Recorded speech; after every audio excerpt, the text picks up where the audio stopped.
Hey, and welcome back to Coffee and Conversations. Today, Adele has coffee and I don't. Yep. And we're going to be talking about 3 more symptoms that show up in a codependent marriage. So let's jump right in. Yep. The first one is fear of abandonment. Man, that was a big issue for me. And I'll just give a quick background story of how that showed up in my life. And we call that a thorn. Fear of abandonment is a thorn. And where I got that was when I was 16, I was doing things I shouldn't be doing and ended up getting arrested. And I was brought up in a religious Christian home and school. And so that was like the end of the world for me. And bless my parents' heart, like they were doing everything they knew how to do to try to help me and get me straight. And I was just bucking all of that. And so they ended up, they took me up north to a family and I ended up living with them, but they left me there. And so what I got was if I mess up, people abandon me. Not that that is true. It's not. Right. Thorns are never true. But I started to believe that all through my life. And so I carried that into all relationships that I had. I carried it into all the jobs that I've ever had. I've carried it into every aspect of my life when it comes to friends and people. And it is such a handicap, really, because it means that I just cannot, it goes back to not being happy with myself because there's something wrong with me. It feels that way. That you're going to abandon me. Yeah. And heaven forbid I make a mistake. And so that's when my perfectionism really started to become very strong because I was masking any kind of mistake that I was having to be sure that you weren't going to abandon me. I was clingy and I needed you with me all the time. You said that you would not express when you've done things wrong or made a poor choice to me too. Yeah, I would defend. Oh yeah, I could not admit wrong. Yeah. I couldn't because it meant I made a mistake and you'll leave me. Mm-hmm. And I saw that in my business, which is what really, that's when I really started to become aware that this thing was like rearing its head everywhere in my life in my 30s. And so when somebody would leave my business, I felt like they were abandoning me because I made a mistake, when really it had everything to do with them and nothing to do with me. But my gosh, I have to kind of laugh at it because my best friend, she made a comment, it was probably about 2 years ago. And she said, Adele, when are you going to learn it? And I was like, learn what? What are you even talking about? I am an emotional basket case over here because somebody had quit. And she was like, God is going to keep putting you through the fire. He's going to keep allowing this to happen until you learn it. And I was like, what is there to learn? I don't know. But what was really cool through the process is God really did allow me to go through the fire to mold me and give me the opportunity to really work on that thorn by letting things go. And so I started to have another perspective around that thorn. And then it started to release in our marriage as well. Because I remember, I didn't want you hanging out with your guy friends. If you even went anywhere without me, it was an issue. Yeah, I felt that same way too. Early in our marriage,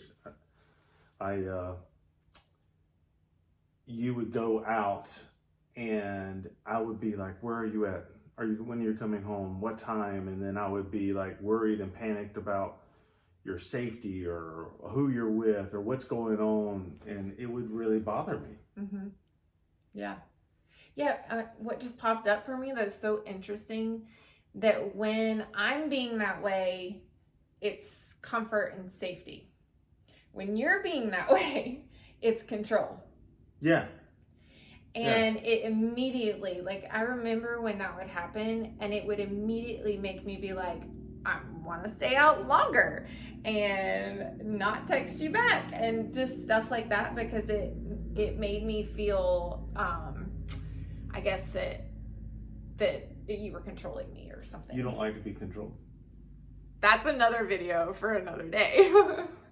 Because no, I do not like control. Okay, so let's see. The next one is needs approval of others. I definitely needed people's approval of me. In fact, I remember when I would tell you something like, you look good, or I love you. I wasn't saying that just to say it. I wasn't saying that to say it and not expect something in return. I needed something in return. Yeah. I needed you to be like, you look good too, or I love you too. And then I have all this resentment when you wouldn't either say it or say it fast enough. Yeah. And I could feel that too. I knew that was going on. I just didn't know what it was. Last night we were talking about this, and I think it has something to do with my love language, which if you've read the book by Dr. Gary Chapman, The 5 Love Languages, my primary is words of affirmation. And what that looks like is what builds me up, what fills up my love tank is when you or others speak words into me. Mm-hmm. Hey, great job, Travis. Way to go. I love you. You're doing great. You look great. Those type of things build me up. That's my love language. And when I would do things like do the dishes, do the laundry, sweep the house, clean the house, do the yard work outside, I was expecting you to be like, way to go, Travis. No, I'd walk in the door and be like, you didn't take the trash out? It smells like fish. The whole house is clean. The yard's done. Everything. I did all these great chores. And oops. I'm such a failure. That would go through my mind. Like I needed her approval. I needed her words of affirmation. I needed that to make me whole. And what I really got is I used to tell people I'm a people pleaser or, a peacemaker around people. And really what's there is I needed people's approval. Codependency. It was a codependency of I needed people's approval. And so I didn't want to rock the boat around people and things. And I wanted to keep the peace around people because I needed that approval, I think for me, needing approval started in school because I needed friends to approve me as cool. I needed that. Like it was something that I could not be complete without people liking me. And so heaven forbid I come across somebody who doesn't like me, that would just tear me up. And then you compound that in a marriage because there's days we don't like each other, right? We love each other because we choose to love each other. But there are days that we're like, I don't like you. Yeah. And when that would show up, oh man, I needed your approval of me. And so I believe that's where a lot of my 3 on the Enneagram showed up, was I needed to perform. And so I would go over to work and become this workaholic. That makes sense. Because I wasn't getting the approval from you that I needed. So I went to outside the marriage to get fulfilled through my work. Yeah.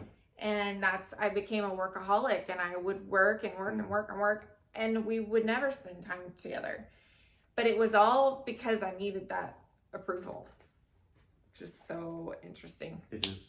And then the next one is has difficulty making decisions. Do you remember, like, we have the best tool for this, by the way, and we'll share it with you in a moment. But making decisions was so freaking hard. I needed you to make them. I needed you to make them. It was difficult to make decisions. Both codependent. So we have this really awesome tool, and it's called the coin toss. And we got that from which book? Super Coach by Michael Neal. Super Yes, Coach. great book. And he uses what's called the coin flip or coin toss. So what you do is you get a coin, and let's say we are deciding what should we decide? Let's make it easy and decide dinner. Okay. Where are we going to go for dinner? How many times have we gotten in an argument about, I don't know, you pick. Well, no, I don't want that. She's like, oh, it's fine, just wherever. Just and I pick said, well, something. how about this place? Oh, no, I don't want that. I don't want that. Well, how about this place? No, No, mine is I just don't want that either. Well, you really do care. Yeah, so what we do now, we do not engage when one of us says, I don't know, and then the other one says, I don't know. We're like, take it to the coin. Yep. So we go get a coin. We pick heads is this place, tails is this place. We flip it. And then before we look to see what it is, we say, what do you hope it is? Yep. And there's always an inner wisdom, an inner desire there that's present that we don't pay attention to. And so now we use that tool around making decisions, because sometimes it's just a decision I don't want to make, you know? Yep. And it has nothing to do with the coin flip, but it's about the inner wisdom that's usually going on in the background. Yeah. And then we can trump the coin if we want. Sure. Like if we both have a desire to go to the same place, why would we go to a different one when the coin says a different place? So you can trump the coin. Try it out. It's a really amazing tool, and it'll help you make decisions a whole lot quicker. So that covers now 6 symptoms in codependency, and we have 4 more that we're going to cover in the next video. See you soon. So be sure and join us then. Bye. Hey, if you're new to our channel, come check out this video to find out more about who we are and what we're up to.